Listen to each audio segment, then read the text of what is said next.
evening, everyone. This is Dolores Cannon with the Metaphysical Hour. And we're live again tonight. This is June the 1st in 2012. I don't know what happened to May, but it has evaporated on us, and now we are in June. Whereas the whole first 6 months evaporated, I think. We can't keep up with what month anyway because we travel so much. But here we are in June. Okay, and let me give out the toll-free number first before we bring our guest on. The toll-free number, in case anyone wants to call in, is 1-888-627-6008. 888-627-6008. And that number is good all over the world. Anybody who wants to call in and ask questions. But I would like it if you would keep the questions to what our guest is going to be talking about. Okay. I think after the last 2 weeks now, what I've been doing, we are getting ready for our 7th Transformation Conference that's going to be going on in July. I give her the dates again. July 13th to the 15th in Rogers, Arkansas. They're full-day conferences, and we have all the information about them on our website at ozarkmt.com. That's OZARKMT.com. Just follow all the links to the conference, and you'll get everything you need. Okay, because we are really trying to gear up for that now and getting ready for it. It takes a lot of work to put one of these on. This is our 7th year, and for the last 2 weeks, I have been having as my guests our new authors and the ones that are going to be speakers at our conference. So we can try to let them get their feet wet with doing interviews and getting ready for the conference. So our guest tonight is Janie Wells, and we're talking to her. She's just outside of Nashville. And she's the author of a new book. It's just only been out a month or so, hasn't it? It's that long. Yeah, it's a totally new book. It just came off the press. Mm-hmm. And her book is called Payment for Passage. And we're going to be interviewing Janie and talking about her experience.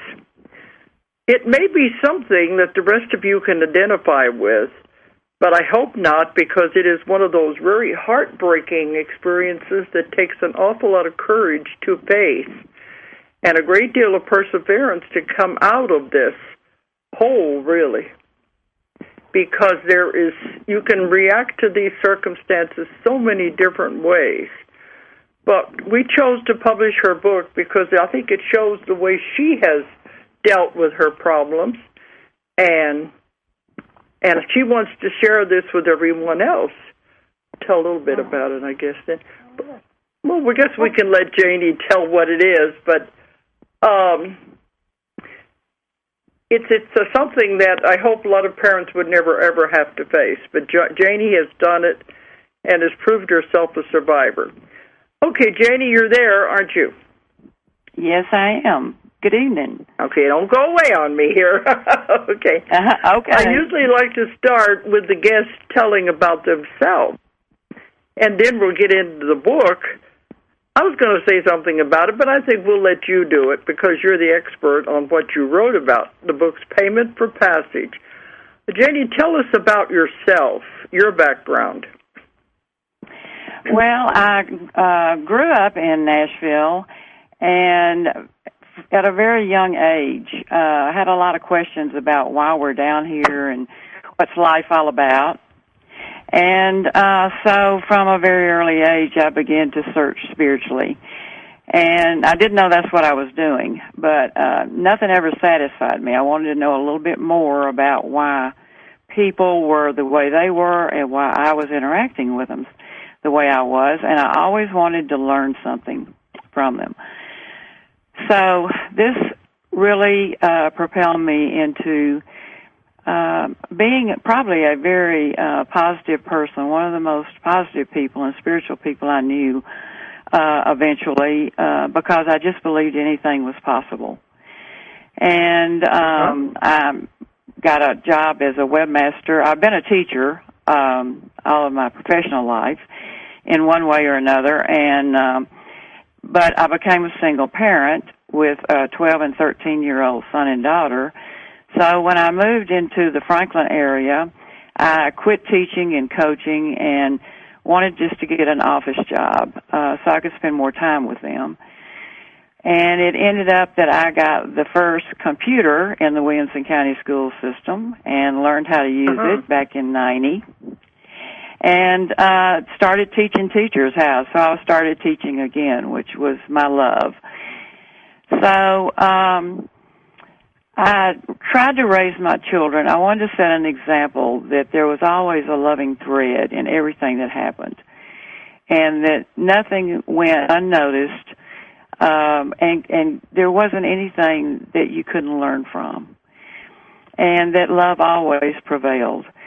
And, you know, that didn't mean I certainly had my feelings and would get sad and angry, and we would have our times together and all of that. But there was an underlying thread in our relationships that there was a loving God, and that, you know, the only people we can control was ourselves and to try to make the world a better place.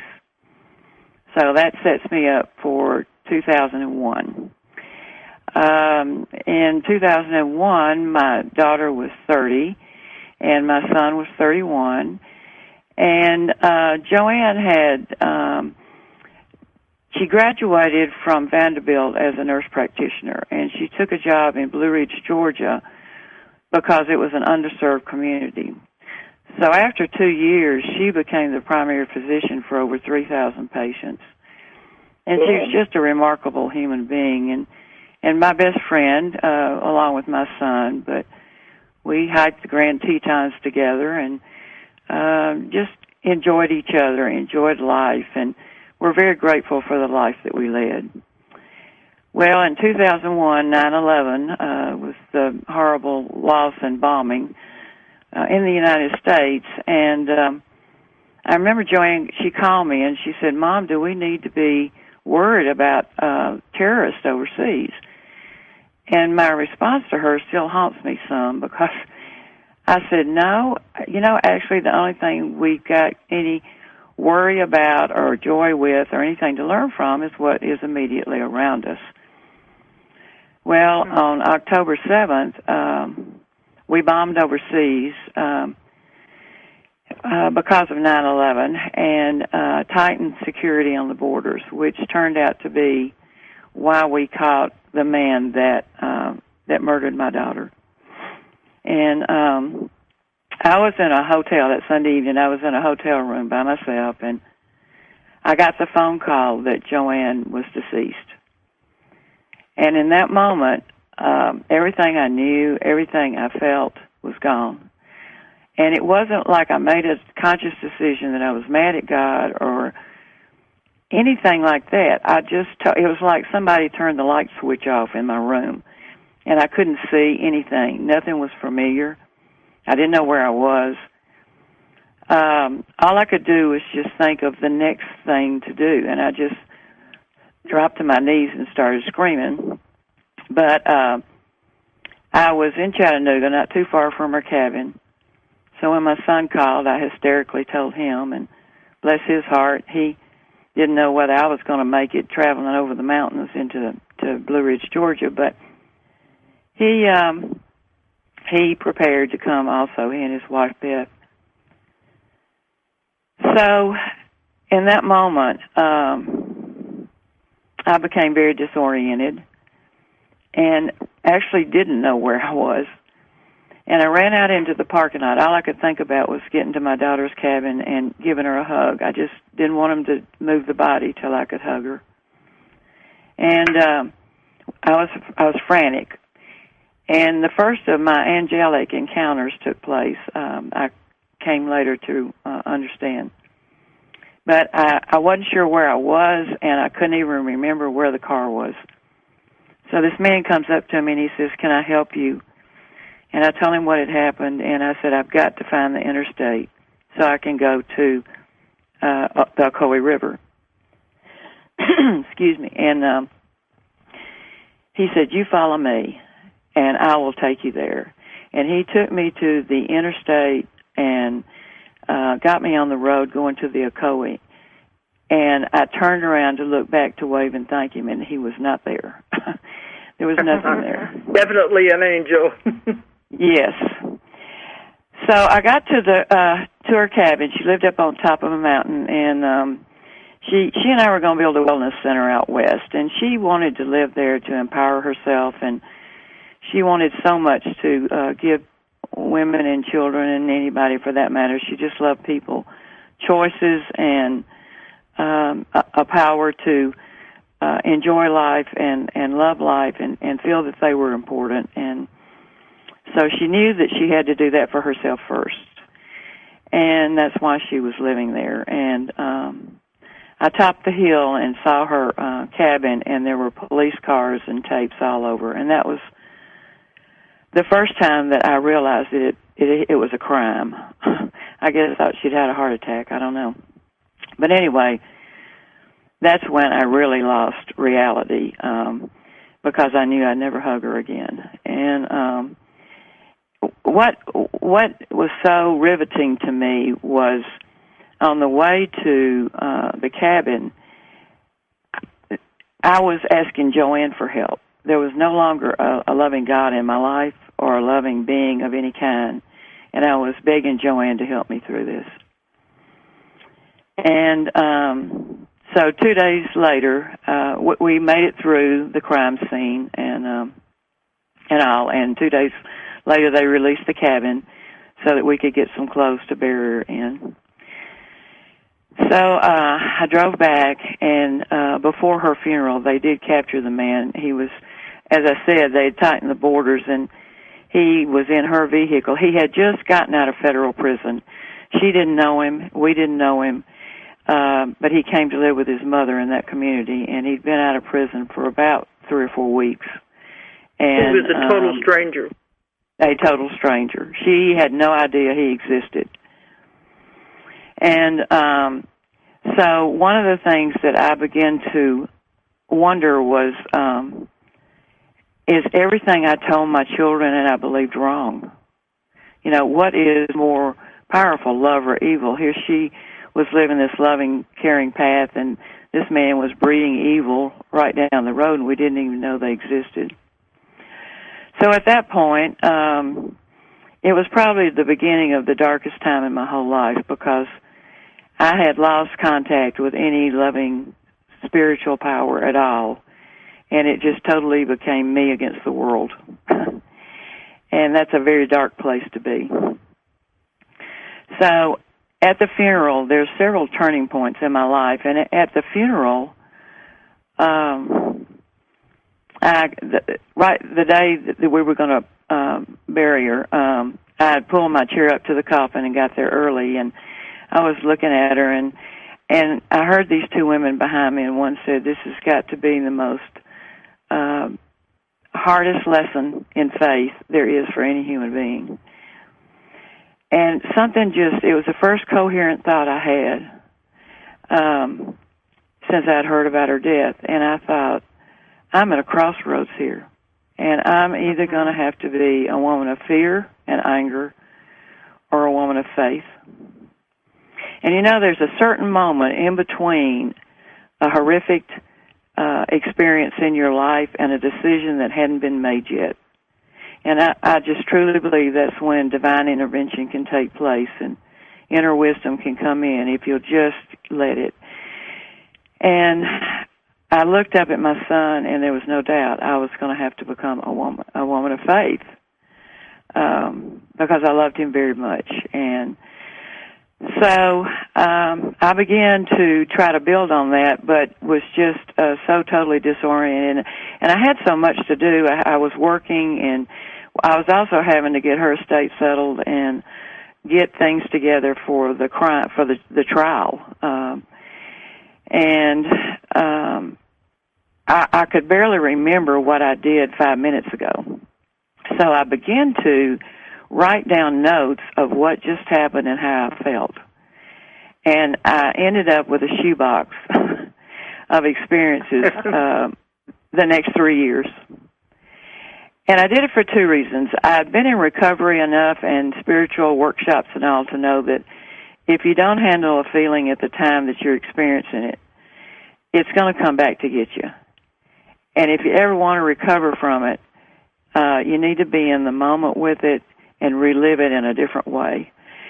And so that I did know that much. So I started writing down what was happening and how I felt, and I also need to remember what to do next and what I had just done.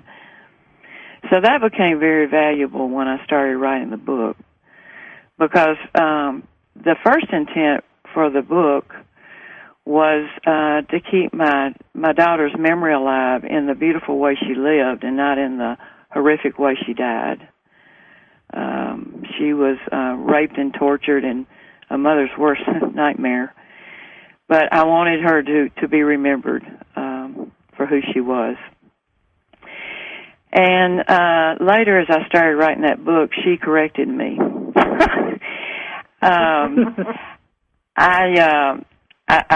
sat and I looked at the computer, and I just couldn't think of anything. I didn't even know what I believed anymore. And I realized I was the soul that was missing in action, not her.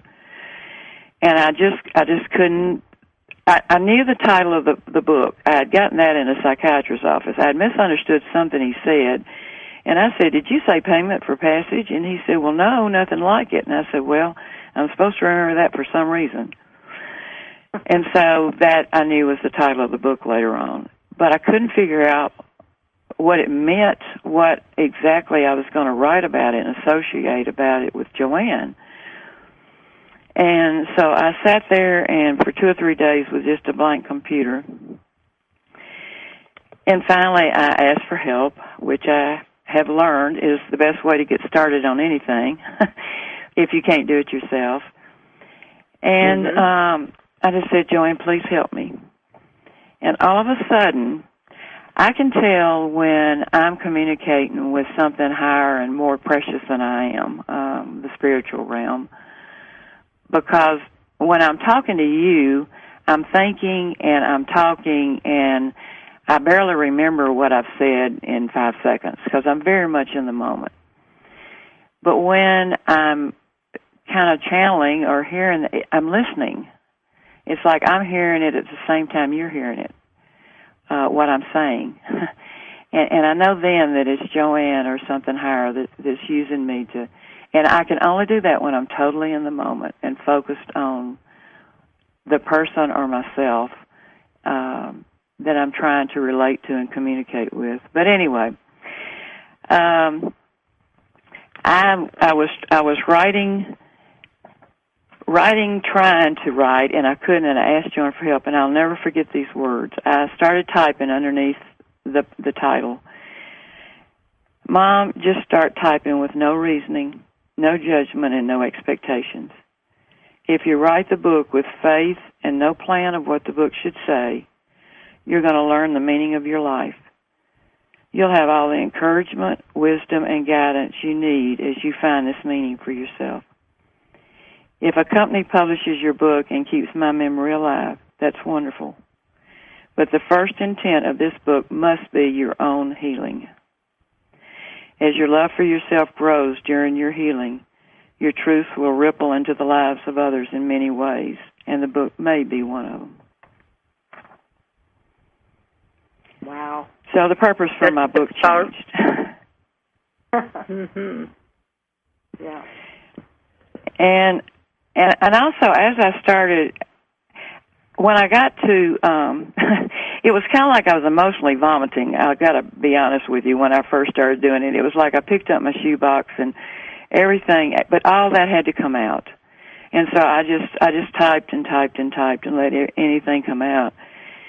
And finally I got to, and the shoebox came in handy because as I was typing what happened, I could be in the moment. I had written down exactly in the moment what had happened and how I felt.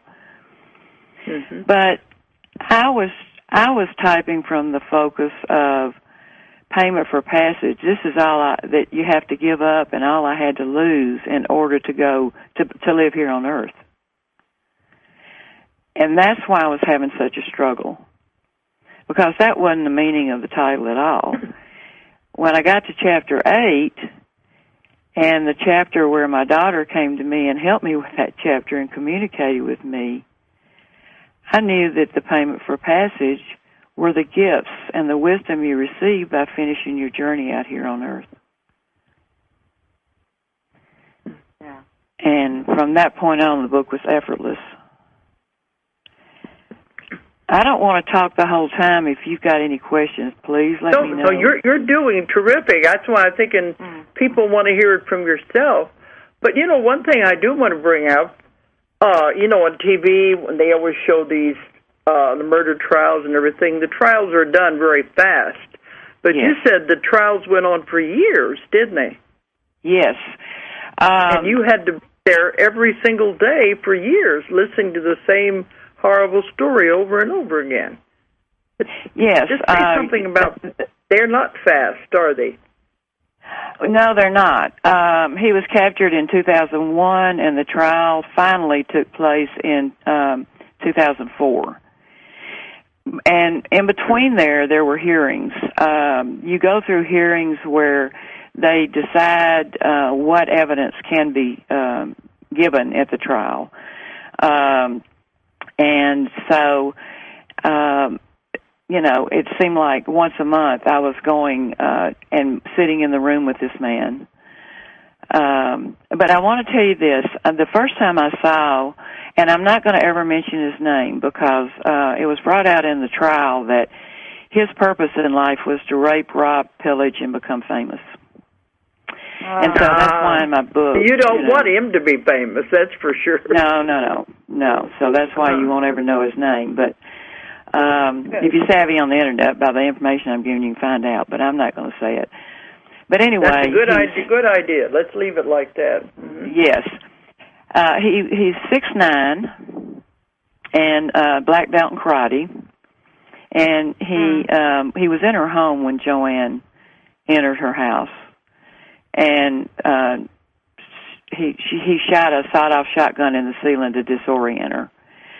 And they're not even really sure what exactly was the final blow that killed her. He did so much. But all of that was just wearing on me, and I'd wake up screaming at night and all.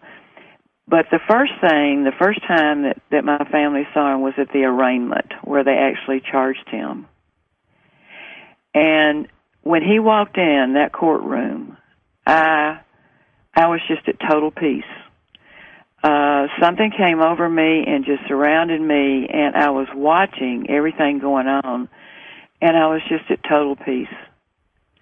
And that's when I got another message from my daughter. And she said, "Mom, this is how it was when he killed me. I was protected." And he was, evilly in pain. Anybody that evil is. But she said, I was okay. I was protected. So, I needed that. But anyway... you would. Maybe that would have made it a little easier if you knew she wasn't going through experiencing all of it.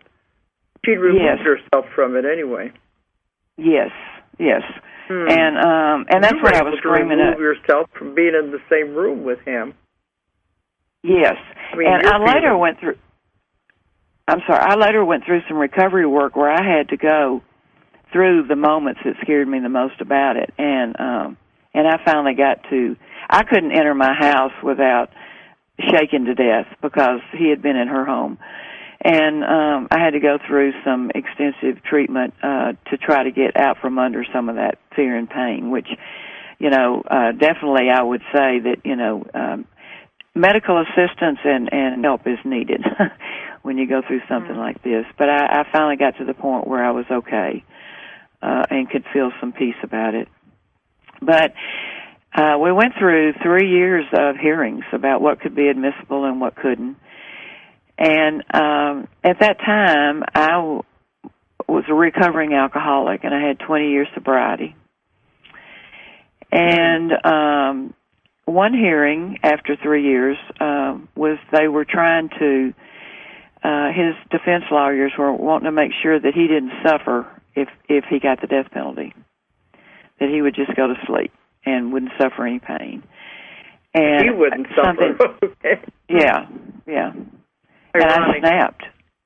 You know, I lost all my resolve, and I just snapped.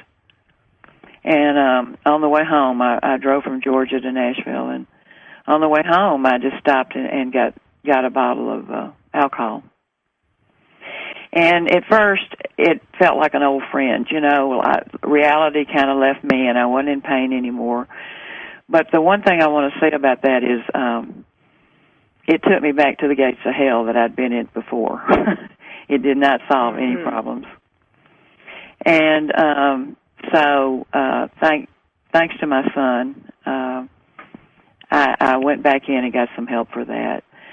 And today I've got 7 more years. So I'm very pleased with that. Wonderful. You know, I think this is important for people listening out there, too, to know you can slide back whenever you're faced with such a catastrophe, but then you came out of it again. Yes. And, you know, you can learn. In my case, I learned a lot, even through pain and anger and fear, and nothing is wasted in your life. There are no times, even if you're angry or in pain or fear or relapsing or whatever, nothing is wasted as long as you've got loving intent in your heart. And I was making some mistakes. I wasn't doing some really wise things. But as long as I had loving intent in my heart, I was being carried by a loving spirit. You were just being human, that's all. Yes. And I'll tell you, one of the things that I went through, one of the most important things that I want to get out with the book is being in the moment and being yourself. You know, I realized at a certain point that if I just lived in fear and wasn't myself and hid and closed up my heart, I didn't exist. You know, I was taking up space on this earth, but I didn't exist. And I truly believe that, you know, that you got to come back to keep learning if you don't learn it one time. And I was not going to come back. I hadn't made up my mind. Yeah, Julie said he would have killed you, too, in that respect, you know. Yes, he would have. Because I realized if you're not at home in your body and you're not spiritually alive and emotionally present and in the moment, you do not exist. You know, you're dead. No, and like you said, you're taking up space. Yeah, you're just taking up space. So, one of the therapy things that I did, being in the moment, I've got a basement where I park my car, and there's a ledge, and I went down one day, and I'm very terrified of snakes, and there was a snake in my basement. And I closed the doors, I put towels underneath to make sure nothing crawled out, I taped up all the pipes and everything else, and I actually had to hitchhike to get another car. I was not going to go down there and get that car. So finally I paid somebody to come. No. So finally I paid somebody to come take everything out of my basement, and we made sure that snake was gone so I could start functioning again. Well, I went to a hearing in Georgia, and it was one of those hearings where, you know, the poor guy, we wanted to make sure he didn't suffer. And I came back home, and I felt like, at that point, I think I was feeling like we were victims of evil and victims of men like that evil was more powerful. And so I went downstairs after that, and that snake was there again. And it was the cheapest therapy I've ever had. I said, oh, no, you don't. And I got a snow shovel, and I chopped that thing to pieces. That was the cheapest and best therapy I think I'd had up to that point. That's why the snake was there, and that's why you weren't supposed to get him out. That's right. Of the basement. That's right. He served a purpose. He was going to come and, you know, and I learned then, too, even snakes can help you heal, you know. There's certain people in my life where I think, why have I got to deal with this? Why have I got to deal with them? Why is this they're all teachers, you know. They always bring me to the place where I want to be. And so I've learned to cherish anyone that crosses my path. And so anyway, getting back to the book real quick, when I pulled out my shoebox and I started seeing the pieces and parts and typing out everything that came to me, after I read it and reread it and relived it, all of a sudden I could kind of see it from a distance, and it started falling together. And it started showing me its purpose and its path and its journey, all the different things that happened. And I like to call that shoebox my soul puzzle, because it was just pieces of my life. And finally, when I got the puzzle together, I saw where I was going. So that's a very, very good shoebox.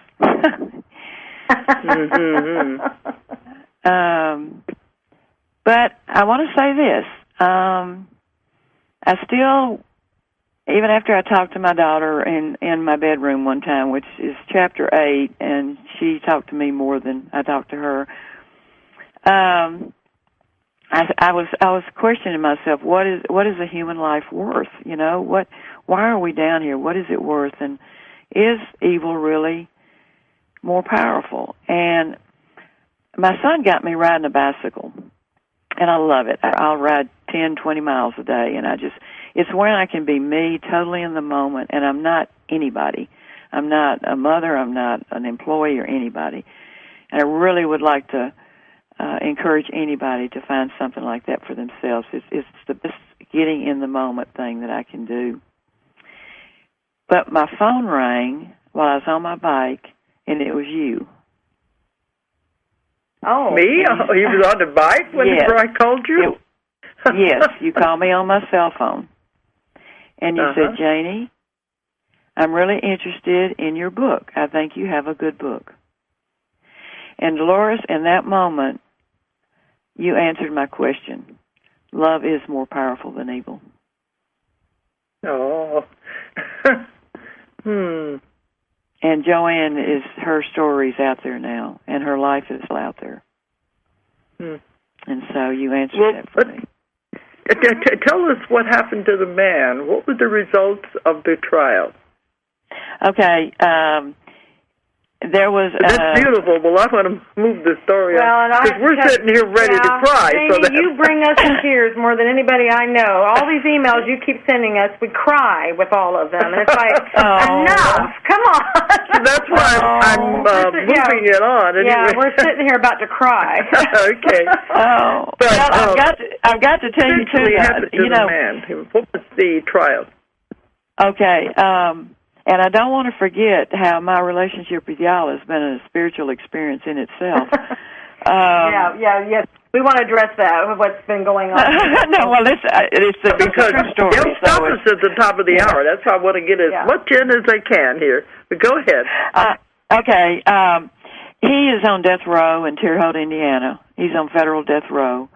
And he's on his fourth appeal. Well, there's 2 appeals, and he's on the 4th round, which is and they've been denied, and so it could be 4 or 5 more years.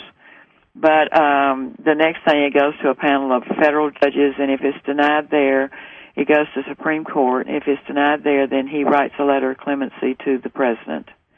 And if the president denies it, then they set an execution date. And many people have asked me if I want revenge out of this. And, I've learned forgiveness I don't understand. I don't know the definition of. Letting go is what's worked for me. I don't wish harm on him any more than he's done to himself. And he chose this. I can let him go. He doesn't dominate my day anymore. My loving daughter and my son. That's been 11 years. I didn't realize it would take that long, but then the trial took so long to come. That's the justice system. It's that long. Not fast. It's the justice.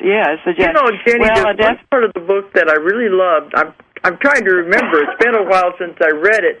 Is when you, she finally began to get contact with you, and you kept asking her, I want to hear you. And it was like all of a sudden she began to talk to you, and you said something about well, where were you?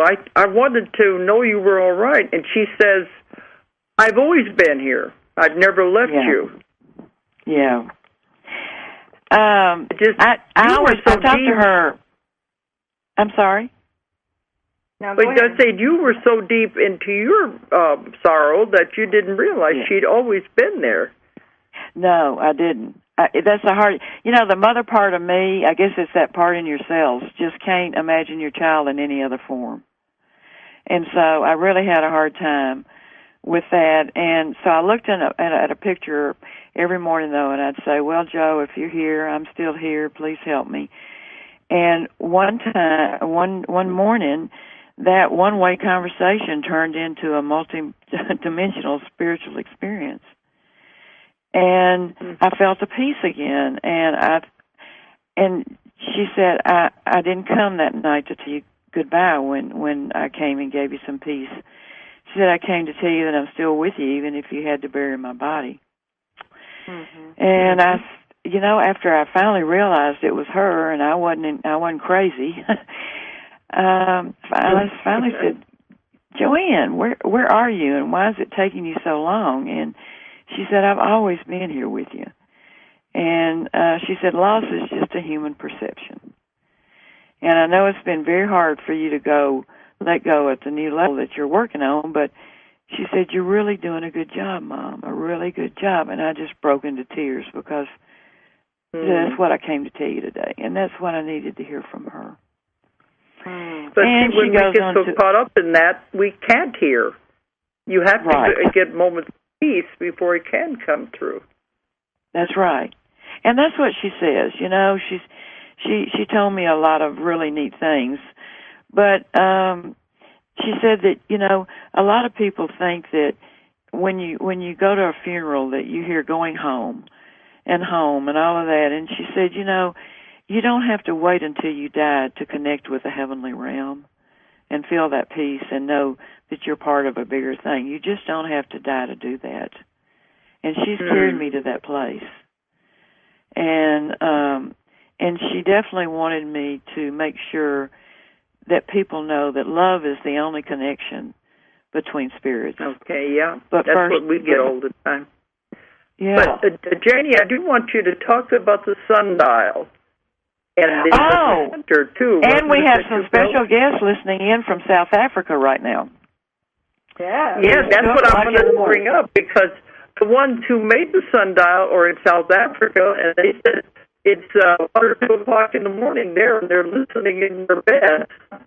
So let's talk about the sundial and center and everything, so that you can see how Joanne's number has progressed forward. You're breaking up a bit.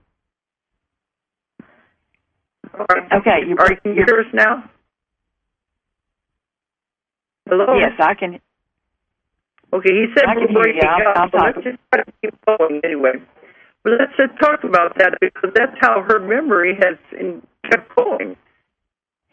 Yes, the patients and friends made a collection, took up some money, and wanted to have a memorial for her. And I'd built an outdoor classroom for her.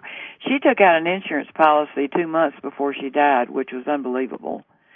And I wondered what she wanted me to do with it. And I built an outdoor classroom in her memory. And her patients and friends wanted to give her a memorial for that, and so I wanted to get her a sundial. And I found one on the Internet that I loved. It's a noon cannon sundial. It had a cannon on it. It was really cool. And so I sent emails to, I Googled and found all these sundial makers all over the world, and I sent it to 48, 50 sundial makers, and all of them said they couldn't do it but one. And Malcolm Barnfield in South Africa emailed me, and he said, yes, I know exactly what you're talking about. And so he told me exactly how he could do it and exactly how he could make it. And we just really connected, and with his wife, Charlie. And so after we communicated back and forth, I kind of gave him clear reins of making it, but we kept communicating, and he needed to know several details so that the sundial would be set exactly for where we were going to put it in in the classroom, and so I got an email one morning, and it said, Janie, my wife and I we're concerned about the tenor of your voice, and we'd like for you to come to South Africa and pick up your sundial. And there was no thought on my part. I thought, I'm going to do this. And so I took the money, instead of them having to pay to ship it, I took the money and I flew over there and spent a week with them. And that was the first time that, and they are listening now, hi Tosh, hi Charlie, the first time since all this had happened, I was in a totally new place. They didn't know me, and it was like I was just free to be who I was. I didn't have to prove anything. There was no expectations. And that's where I really learned to live in the moment, was in South Africa. And so I brought the sundial over, and it's in its place, and it's absolutely wonderful. Did I leave anything out you wanted to hear?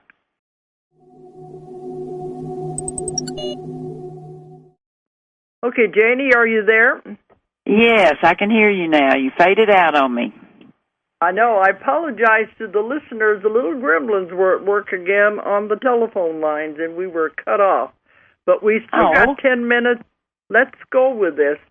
I think you were talking about the sundial in the center, and then we lost on this end. Yeah, we don't know how far you got in your story. So go ahead and tell that story.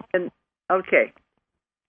Well, the main thing was I went to South Africa to get the sundial, and that was the first time since Joanne's death that I was able to just be me and had nothing to prove, no expectations, and it was the perfect time for me to learn to be in the moment as me, and how wonderful that felt.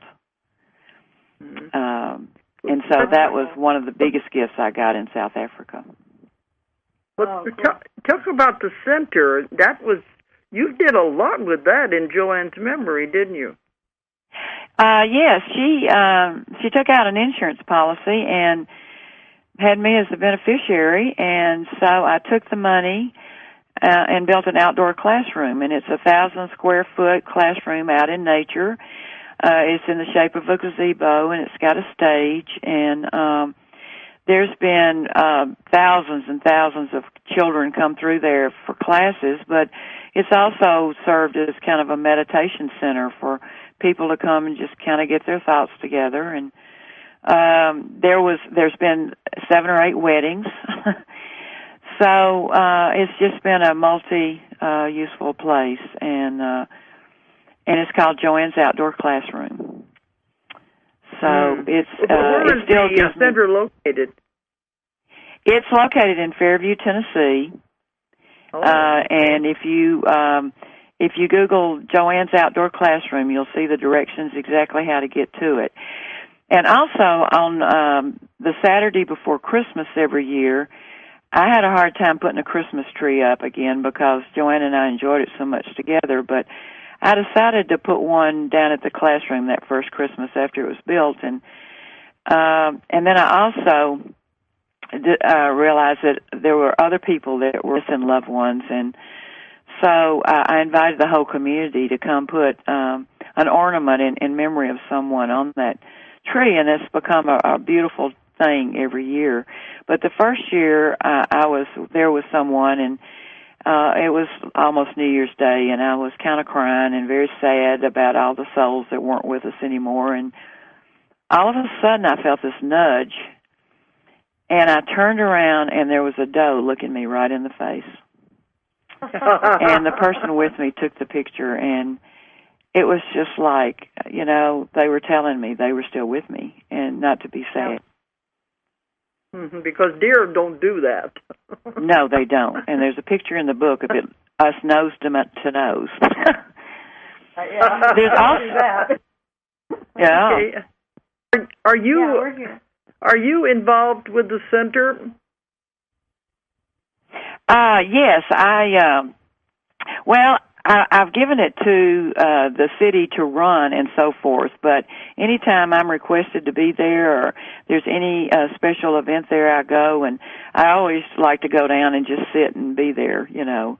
But it's not like I'm the director or anything like that. It's definitely I gave it to the city of Fairview and the children of Fairview. I think that's a wonderful way to commemorate her.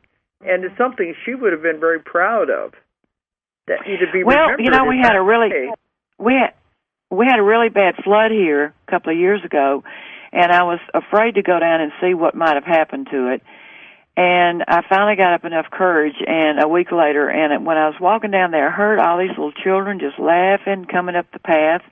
It's down in the woods, and as they rounded the corner, one little girl came up to me, and she had a broken broom, and she said, "We just cleaned out Joanne's classroom, and it's so clean and neat now. And see, I swept so hard I broke my broom." And, you know, it's just events like that just still warm my soul. Right. And then she said Joanne would be. I think I know Joanne would.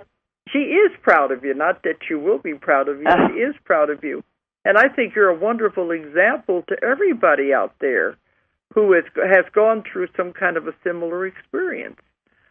But I do want to remind people that Janie is going to be a speaker at our 7th Transformation Conference here in Rogers, and she's going to be able to ask her questions about all of this. And the name of the book is Payment for Passage. And you can either get it in the bookstores. She found it in Barnes & Noble. That's a yes. story. Oh, that was something. But if you can get it, you can get it through us at our website. But it should be in the bookstores. It's Payment for Passage.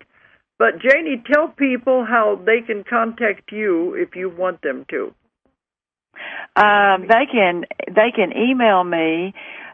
Probably the best thing to do instead of trying to remember an email address is if they will just search for Joanne, Joann, Joanne's Outdoor Classroom.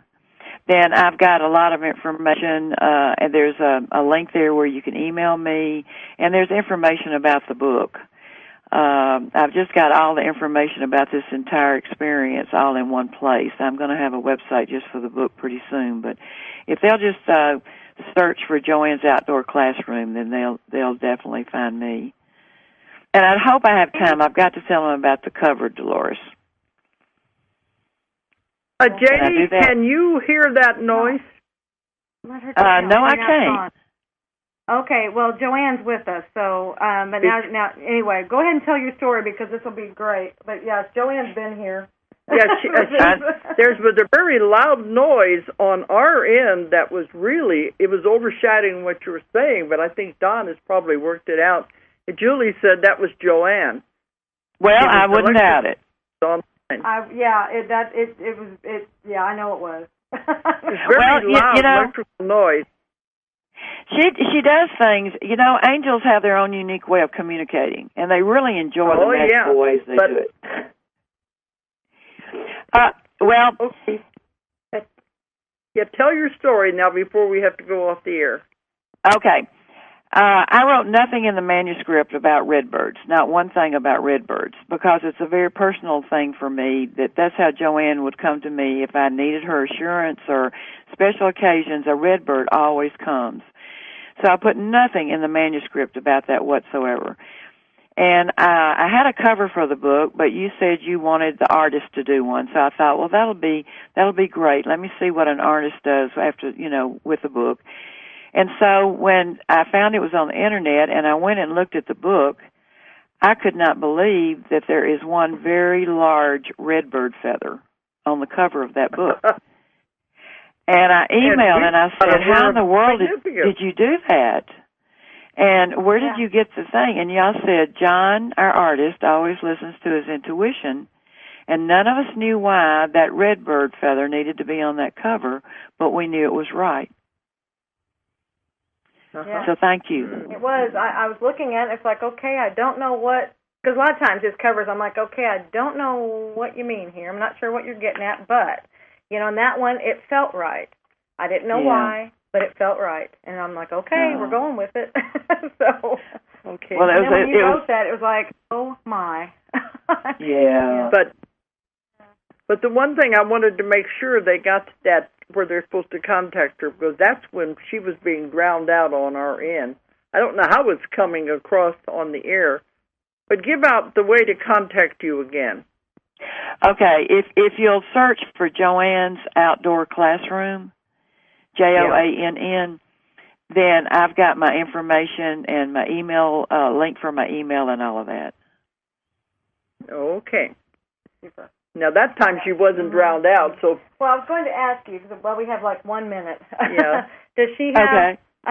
what kind of music did she like? What kind of music? I mean, was there John a Denver. musical instrument? Pardon? She loved John Denver and India. What kind of I music asked her if she's met John Denver. Ah. Well, what I was wondering, because what the sound that was going on sounded like a musical instrument. It sounded like... What's this? I don't know if it was a guitar or a cello or something. Probably a cello. Okay. What did it sound like? It would have been like a, well, it's like a stringed instrument of some kind, like a high... But it was very loud. Yeah. So, that was... Okay. Okay. She bought a CD at in Black Mountain for a workshop she was in, and I happened to go there 2 years after she died and stopped in that very same place and bought the very same CD, and I didn't know that she had bought it till I found it in her possessions. But it was a stringed instrument playing, and it was called Homecoming. Mhm. And so that came to me very directly when you said that.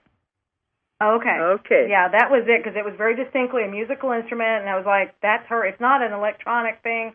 It's Joanne. It was very, very loud. Yeah. We'll have to see what the recording comes out of this show, what that sounds like. Right. Anyway, we were just given the final, we have to pull the plug. Yeah, we got to pull the plug. But we'll see you in a few months. It won't be long. Well, a few weeks, okay. Won't be long now, Janie. All right. Thanks for coming on.